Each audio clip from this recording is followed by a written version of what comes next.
All right, guys, welcome to the stream today. I'm very excited. We're showing off the ER Patient Typhon. It's a 2D hand-drawn atmosphere and exploration horror game with a light level of deadly action and disturbing environmental puzzles. You wake up in a small cold cell at the emergency room at St. Icarus, and you must unravel the dark secrets behind why the patients are dying of strange diseases and how you lost your arms. Links to the game are in the description below, along with links to follow the developer, Professional Villains, on Twitter. And I'm very fortunate to be joined by the developers, John and Maria from Denmark. They are the dynamic duo behind the Professional Villains development studio. John has a master's degree in interactive dramaturgy, terms that I'm not familiar with, but we'll get into in a bit, as well as a degree as a screenwriter, and Maria comes from an art and digital design background, and for all her life has studied monsters in games, history, and real life. Given their Danish heritage, they do try to include bits and pieces of Danish culture and language in their games. They also work with a small team, including a composer, a few voice actors, as well as actually doing some voice acting themselves in the ER Patient Typhon. So let's give John and Maria a hearty welcome, and let's dive into the interview. I'll leave the gameplay playing below on mute in the background so that you guys can get a good idea of what the game is like.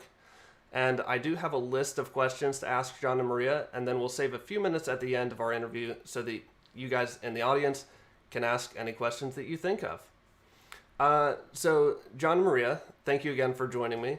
Before we start talking about the ER Patient Typhon, I'd like to get to know you guys a little better personally. So for starters, do you like pineapple on pizza?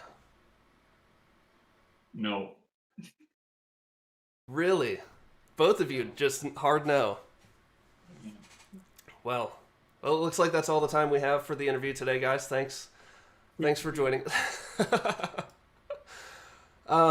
So for real, for the game, or for your brand, actually, for the Professional Villains name, how did you come up with that name? Well, we used to be 3 people. Now we are 2, so we felt like we needed to kind of rebrand ourselves to say a little more about who we are as people. And it was my idea.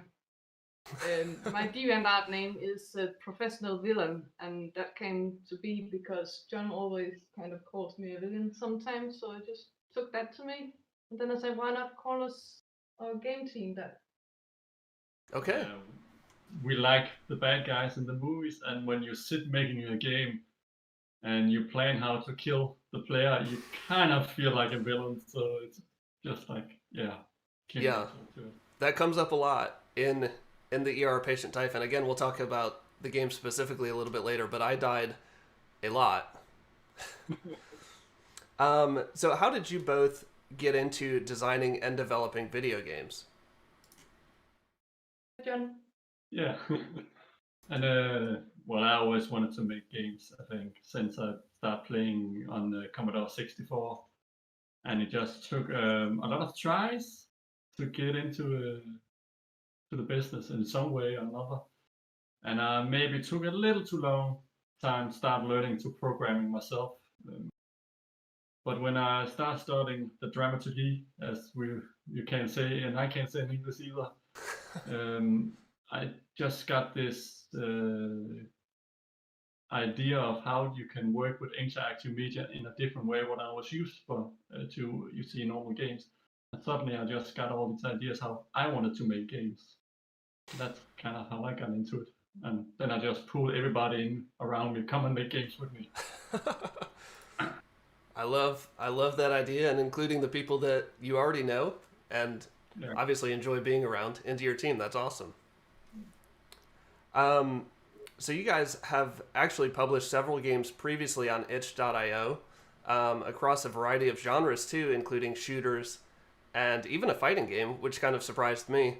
You've also published 3 games on Steam now. What are the differences between the 2 platforms for you guys as the developer, and why did you publish the ER Patient Typhon on Steam after its predecessor reached such acclaim on itch.io?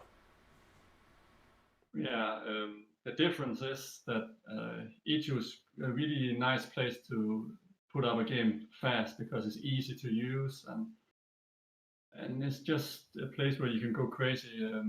People are open to new and wild ideas, but at the same time, people always mostly comes there to get free games. So when you want to sell a game, actually it's really hard to sell something on itch.io.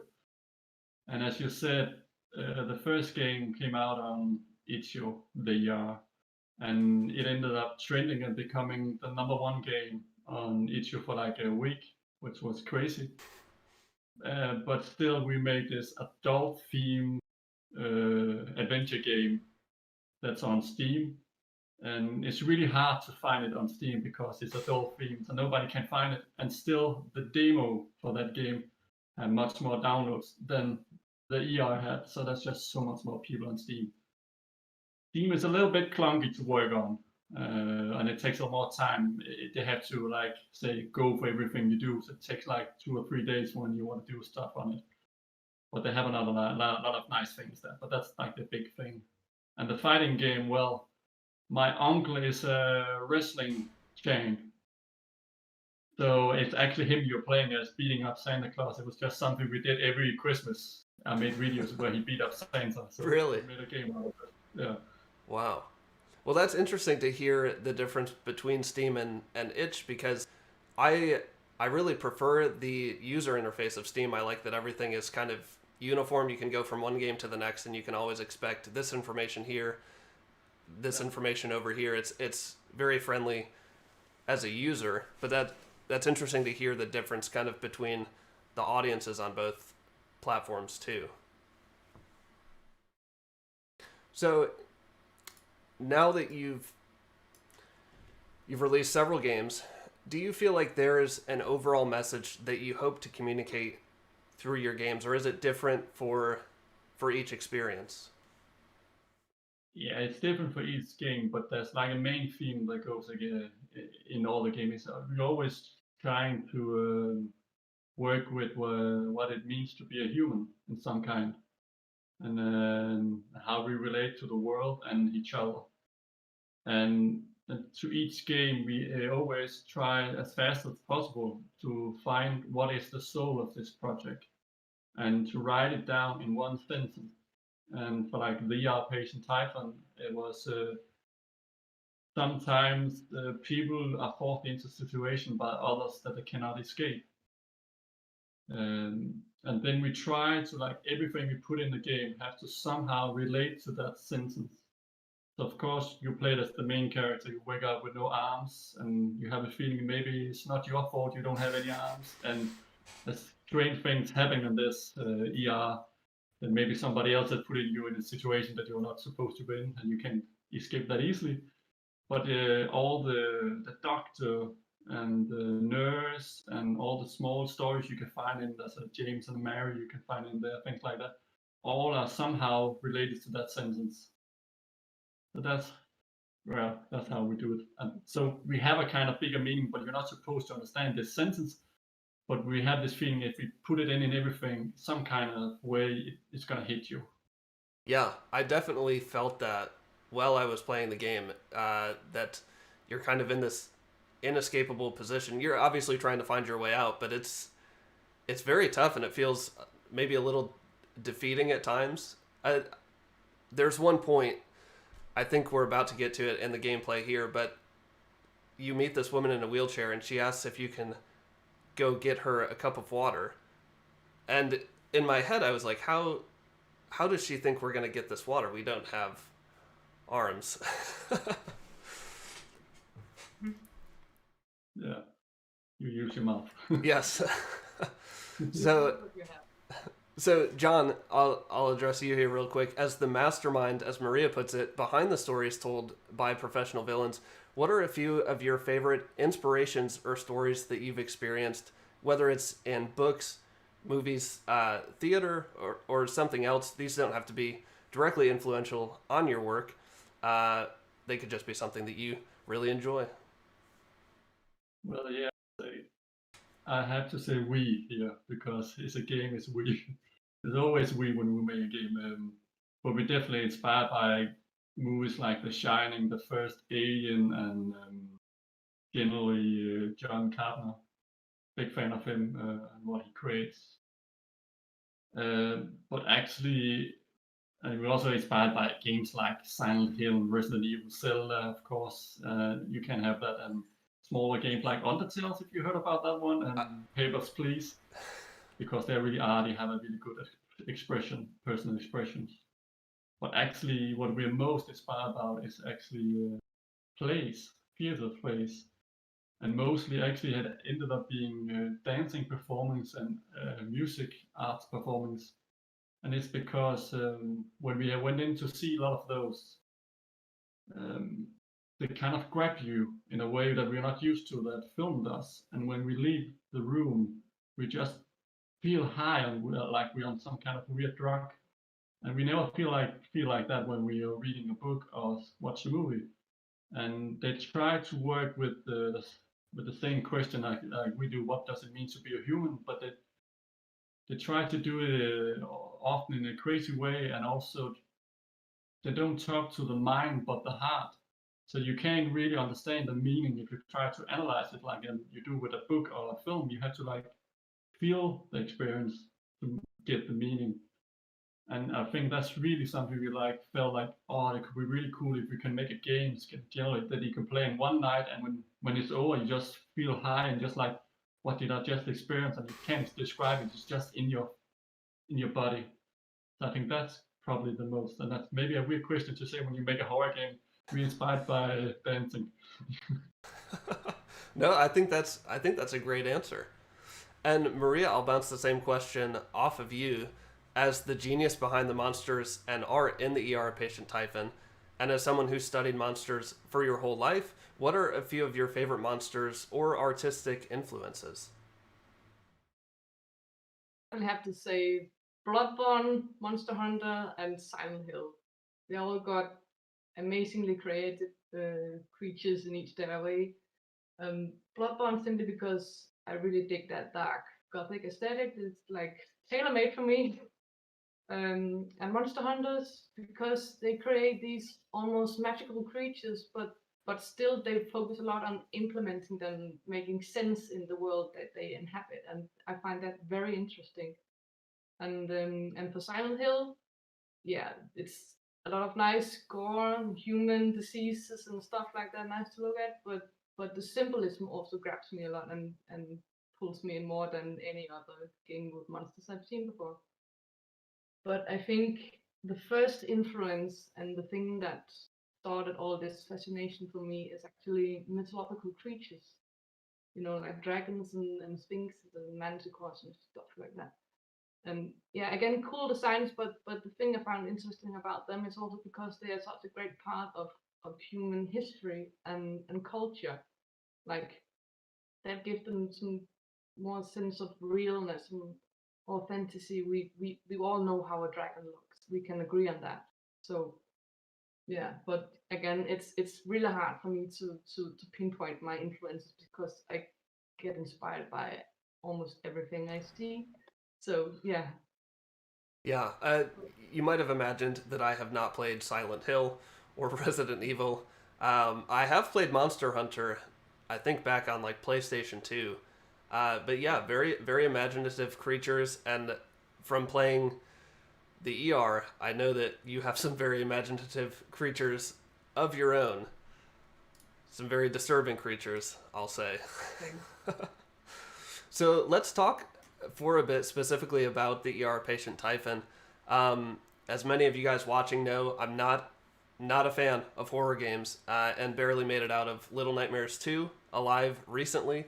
So when John and Maria actually reached out to me offering their new game, I was very hesitant. I have played for about an hour and a half. That's the gameplay that you're seeing in the background. That's me playing, and I actually really enjoyed the haunting atmosphere, even though I played in a well lit room and without headphones. My windows and doors were open. There, I was trying my best to avoid being too scared. So how did you guys come up with the idea and story for this game in particular? Well, it all started with the first game, the ER from Itch.io, and it was my bachelor project and I wanted to investigate how to scare people digitally with a game. Yeah, and I had like 2 weeks to make it, so it just had to happen very, very fast. Yeah, and John was my programmer because I suck at that, and then he kind of took over, and as he will talk a little more about. Yeah. Well, I just ended my master degree, as we talked about, and I wanted to like look into how you can create a better flow in a linear game by using a non-linear structure behind it. So the original ER, you wake up in a room and there's 3 doors. No matter what door you take, it's the right door you take. It progresses the story. So what it does is it gives a really great flow because the game is always trying to follow what the player does in a very very simple way. And what we saw was when we saw a lot of let's plays when it started to trend, it was this kind of pace that really got people hooked because it was a very simple game. You could only walk, and you walk really slow, and that's it. And people still got hooked, but it was this flow. If you can get the flow, you can enjoy it much more. So yeah, so that was the one part, and then we started to get all this attention, and we had to stay a night at Maria's parents' place, where we had to sleep on an air mattress. And her dad is kind of a cheap ass, so it's an old one. So it was slowly losing the air through the night. And I was lying there for like 5 or 6 hours, and my head started to explode in ideas because, oh, what if we turned this small game into a big game? What could we do? So I woke up there and said, hey, to Maria, let's make a big game out of this. At the same time, and that's because when you have to make it into a bigger game, you have to like, okay, now we need a meaning behind all this. Before it was just a little bit of fun. There was going on this big case in Denmark where we had a famous guy called Ubådsmadsen, submarine Madsen, who had built his own submarine. That was a crazy adventure guy, and he had taken a journalist out on a trip, and she never came back on this trip when they were sailing out of this submarine. And he always intended her not to come back. He is a pervert, really really creepy. And that story, of course, when we are such a small country, really affected a lot of people, and us also affected us how we thought about things. And that's actually where the sentence comes. Sometimes people are put into situations by others that they cannot escape. And then a little later, I was starting to talk. I was out working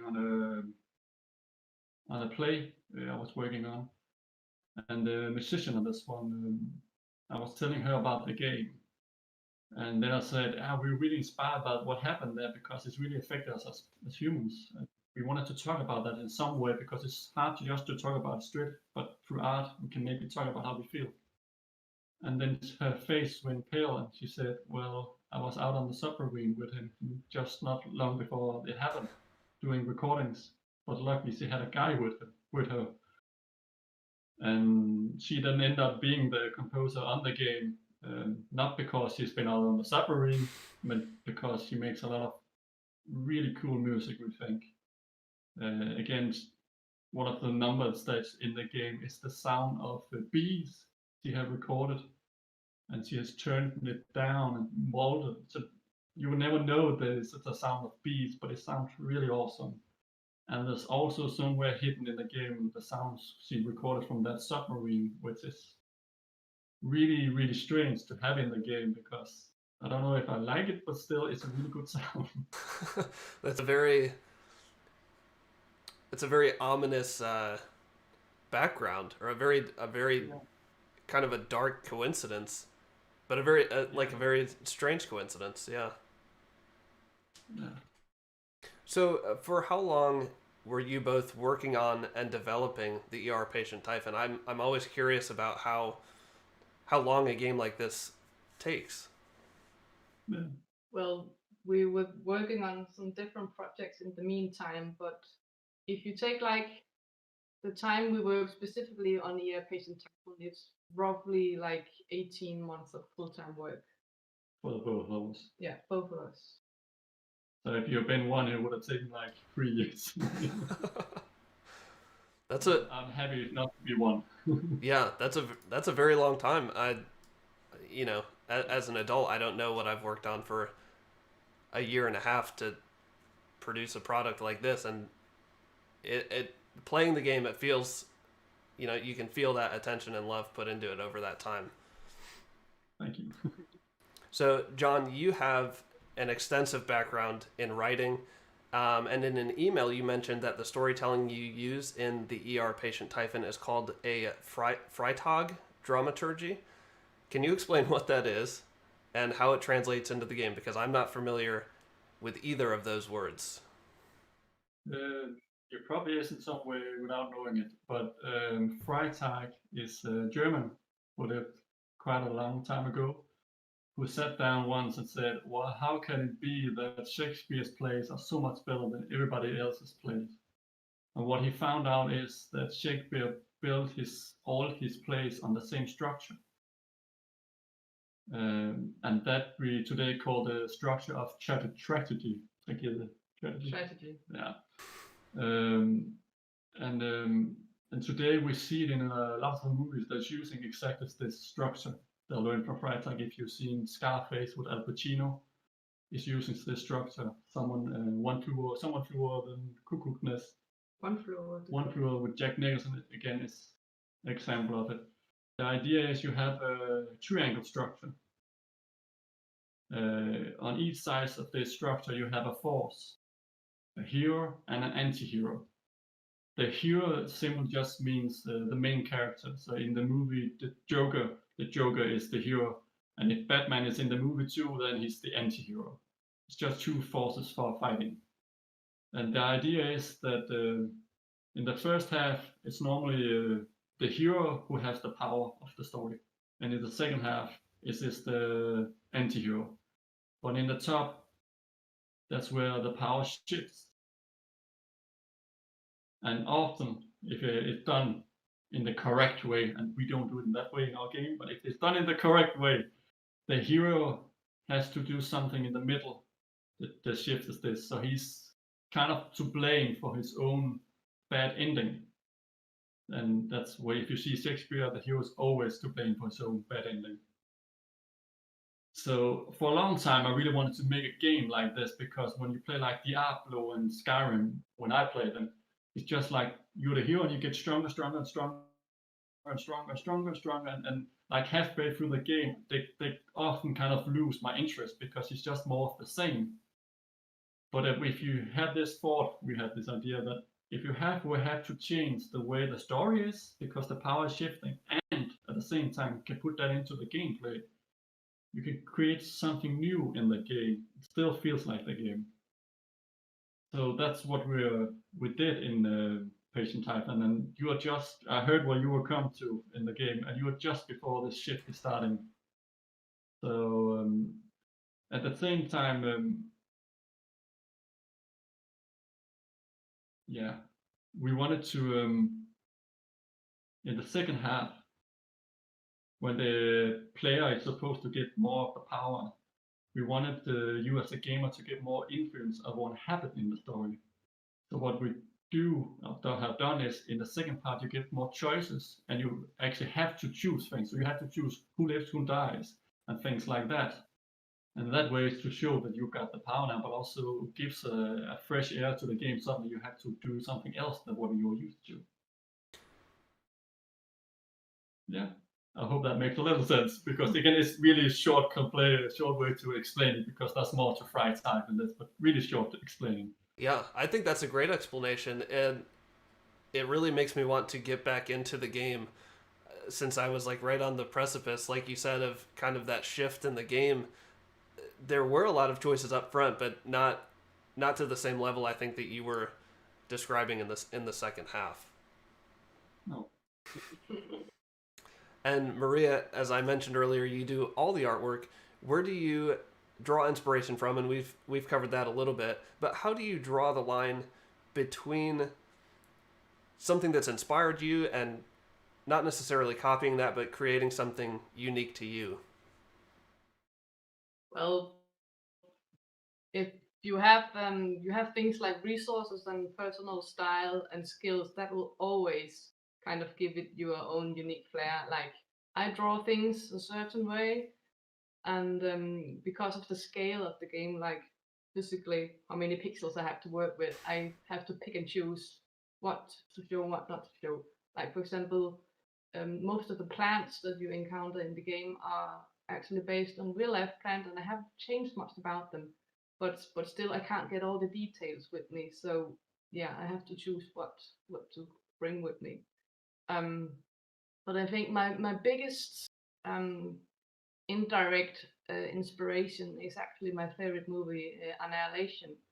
And it's not like, oh, I wanted this thing in the game. It's more like I get a very strong personal feeling from this movie, and it's not that I want to replicate it one to one because I know that's impossible, but in trying to do that, I know that I will sprout a new thing, a new different feeling for people to play it. So yeah, there are some few similarities. Like we have this entity that goes and changes people and it's very attractive and stuff like that. But that's where it ends. That's where the similarities stop.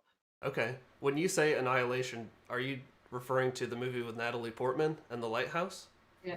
Oh my days. Okay, we're gonna go off script here for a second because I love that book. That book is one of the creepiest kind of atmospheric horror books that I've ever read. Just the way she's exploring in the lighthouse and kind of discovering new things about the island. The movie's great too, but I'm so glad, man. I'm so glad you mentioned that. Yeah, I don't think I've experienced a movie where it really made an impact on me. It was like, yeah, it doesn't explain enough for you to be satisfied, but it explains enough for you to be like, okay, I don't feel like there's any loopholes here. And Right.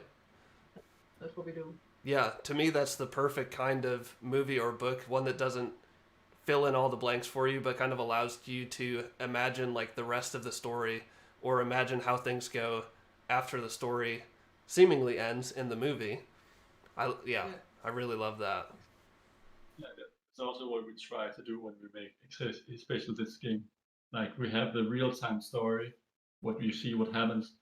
Then it's like a story we happened like 60 years ago at the place, and then we have really hidden story things that like 1,000 years old that we just hit like two times. You're not supposed to really get it, but we thought about it. It is there in the background, really.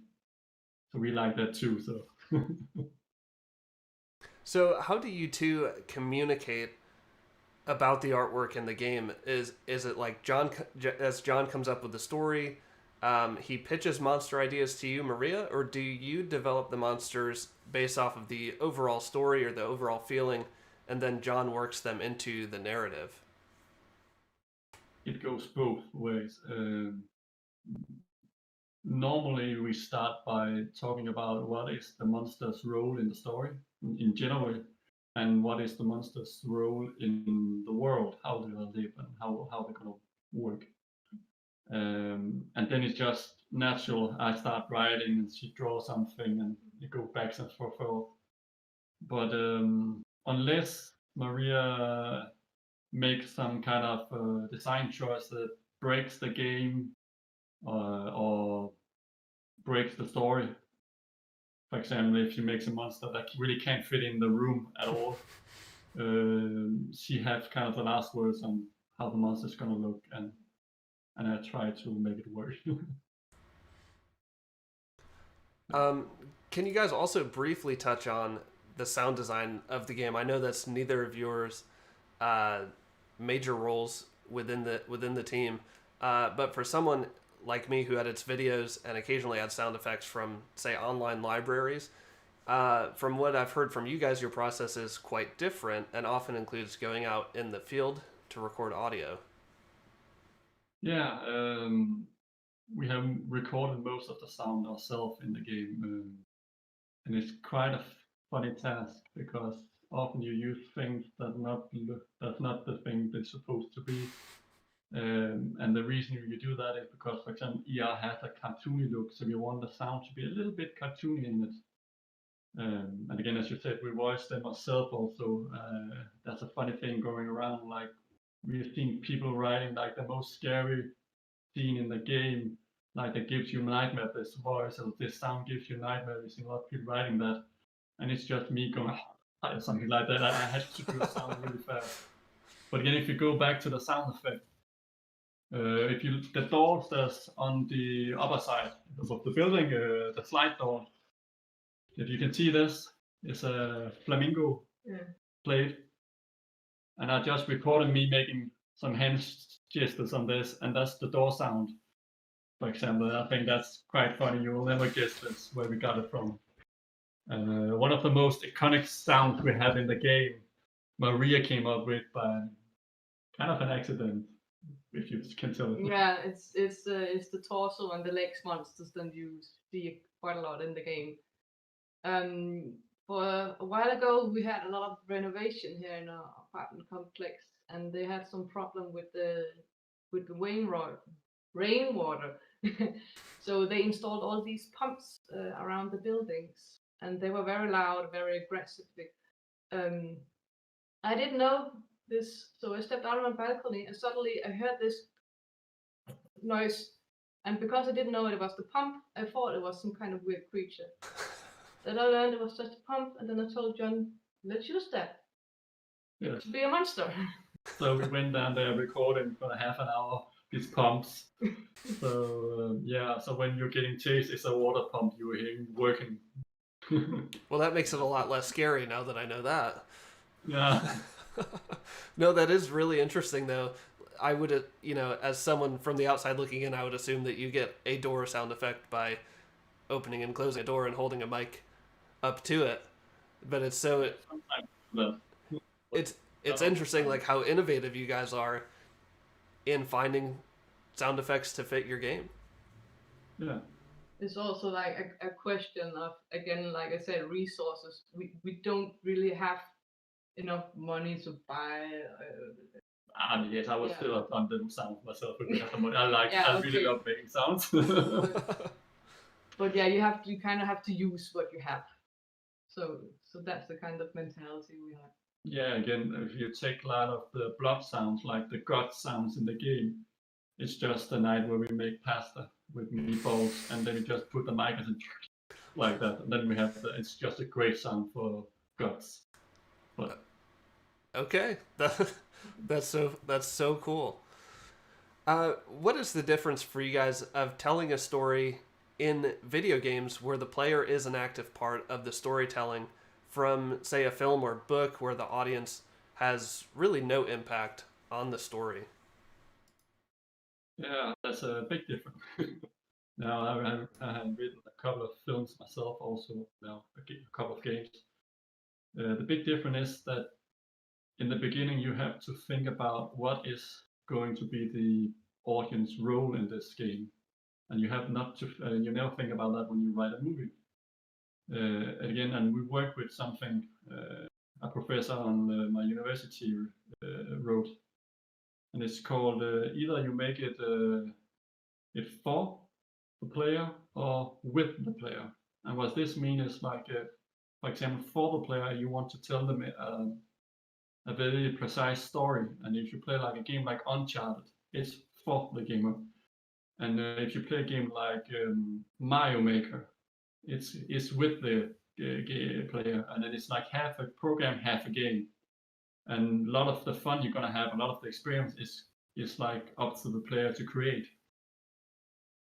But it's just like it's not like you're either one of those things. You can put a line and where you want to be. And for us, we wanted to tell a very specific story, precise story.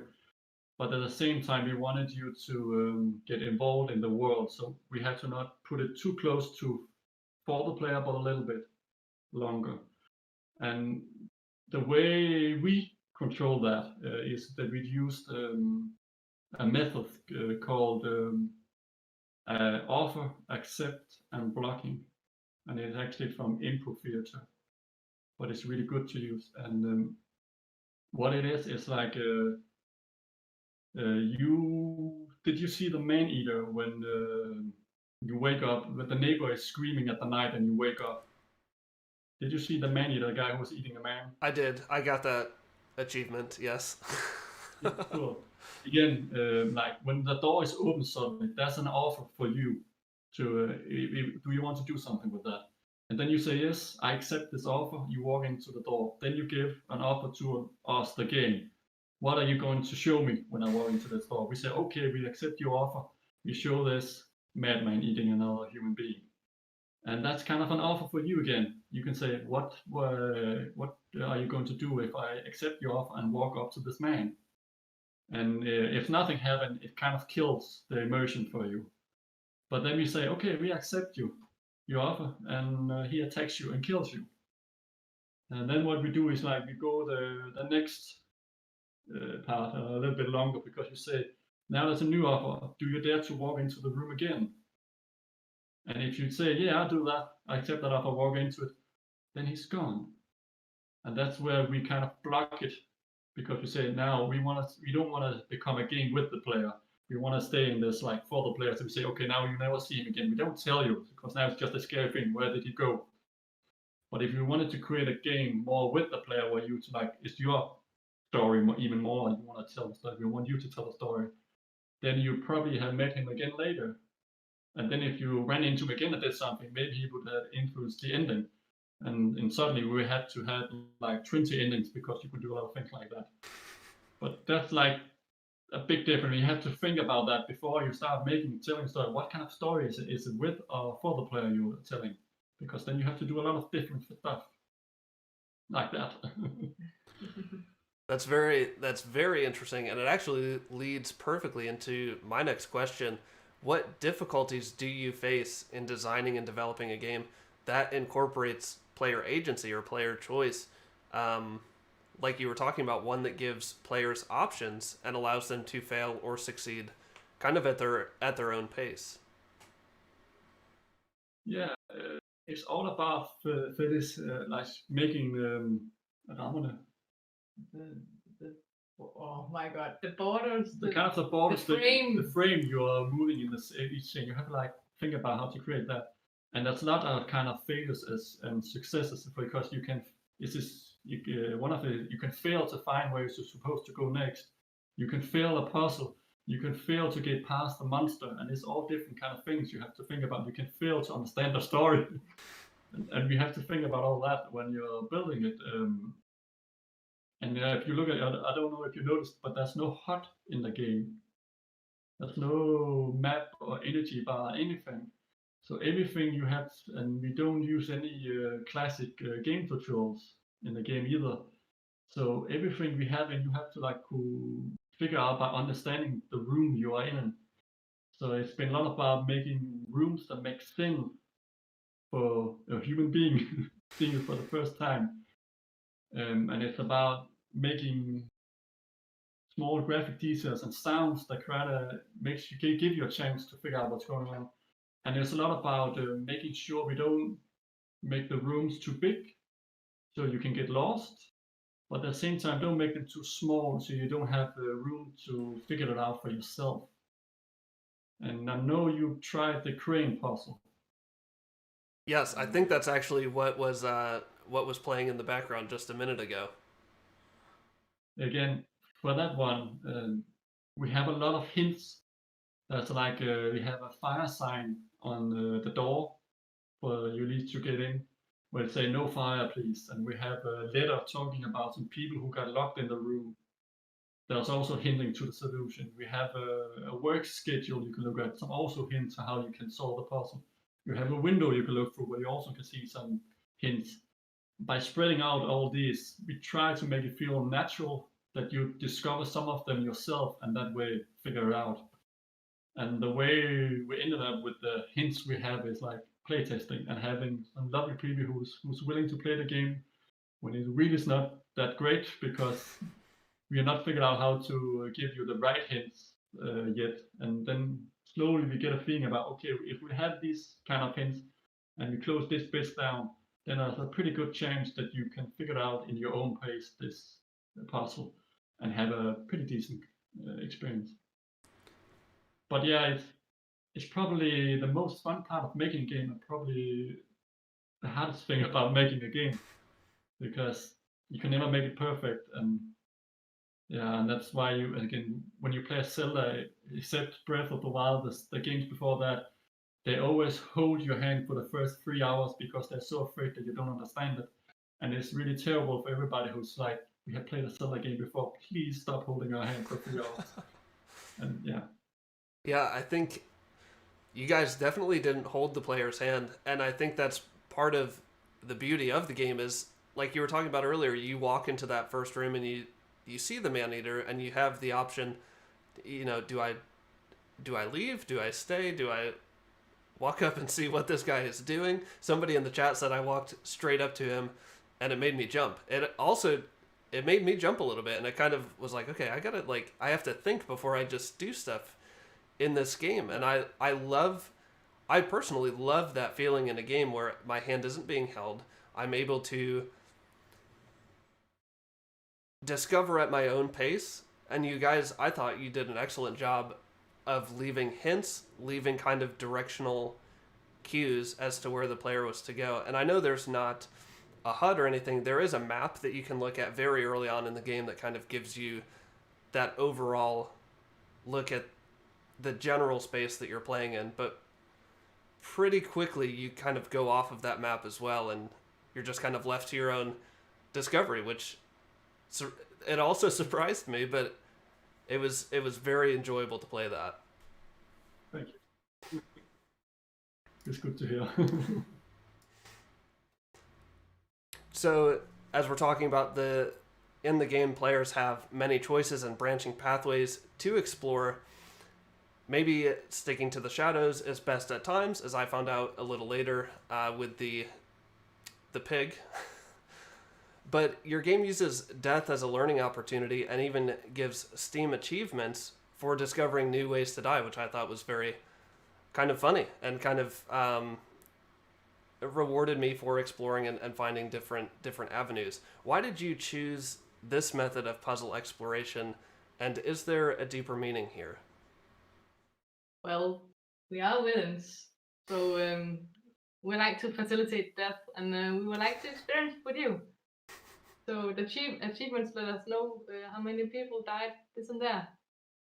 Yeah, and again, we work with the idea that failure should not be a bad thing; it should be a good thing, because like it's an offer. Again, when we talk about offer, accept, and blocking, it's an offer.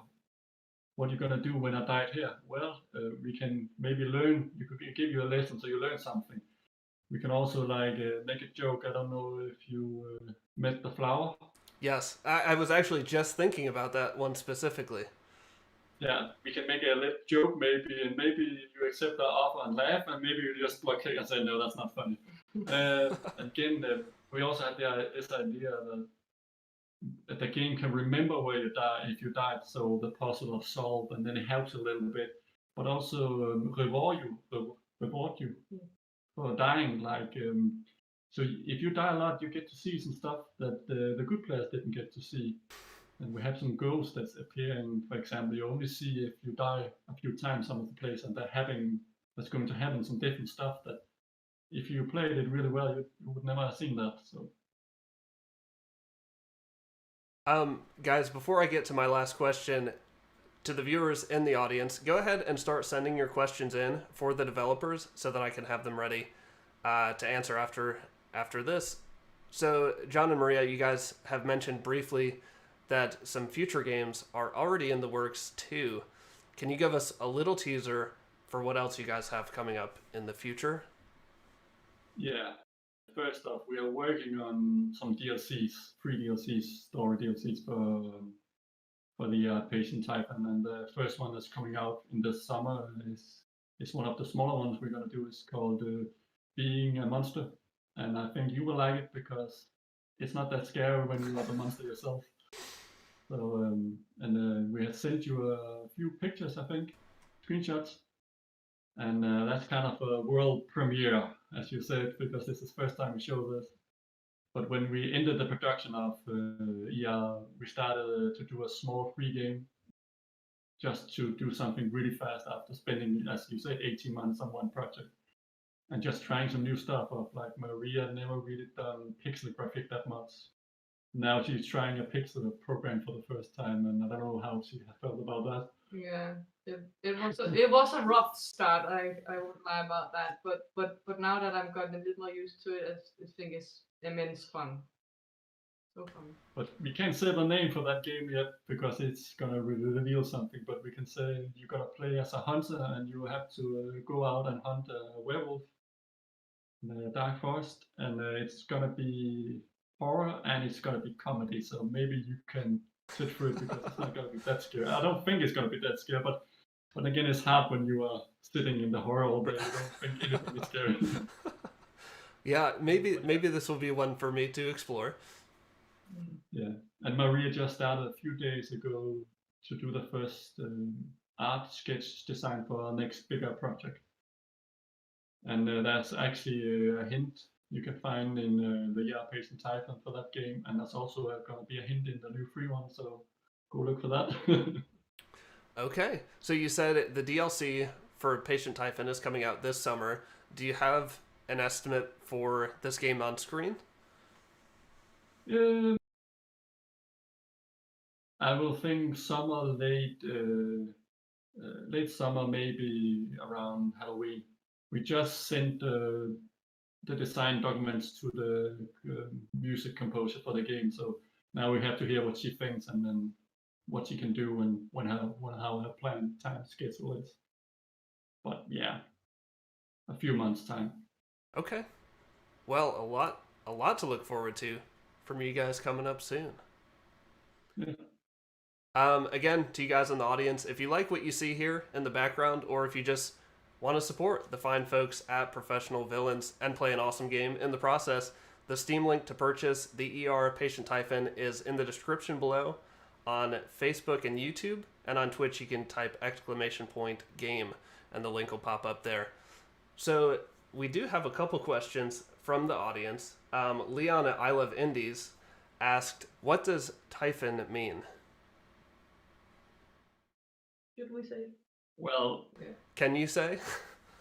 Yeah. We are monster nerds. Maria is special, but you explain what Typhon is. Yeah. Typhon is the Greek father of all monsters in Greek mythology. And that has something to say in the game too, like gives a hint. So I don't think we can say more. No. Boy, with the couple of hints that you guys have given, I really I really want to get back in there and have another go.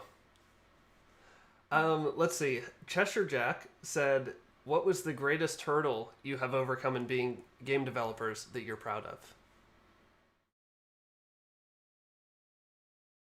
The biggest, just do it. As when you probably know that yourself, but it takes the courage to say, now I'm gonna be a game developer.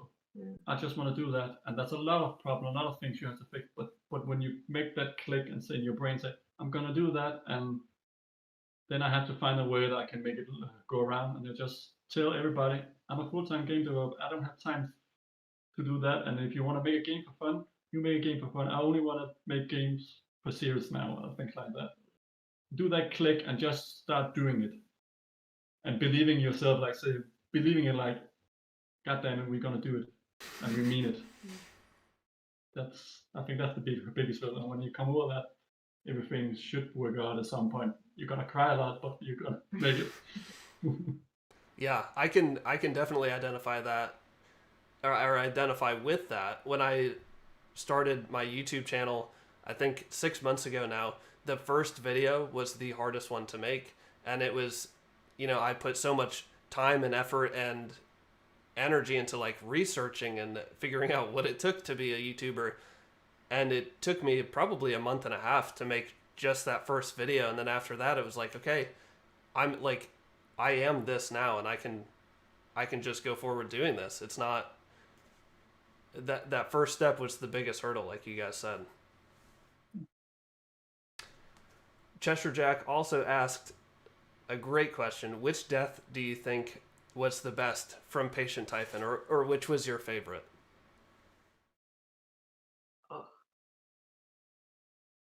I think personally, I like the legs death, because for me personally, it was the first one that I drew, and it's actually the longest one with the most frames. Before I figure out how maybe I should start to like be a little more economic with my time.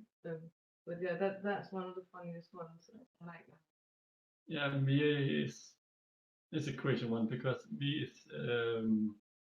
it's maybe the worm that jumps out of a hole and can grab you, and it's not because maybe the death. I think the death is really cool, but for me it was like I got a way where I could make it look really fluid, no matter where you were, that it grabbed you and it looked nice. And when I started to do that scene, I had no idea how to make it look good, and I was afraid it was going to look really bad. And it was like, oh, it looks just like I dreamed of. That maybe that became my favorite because of that.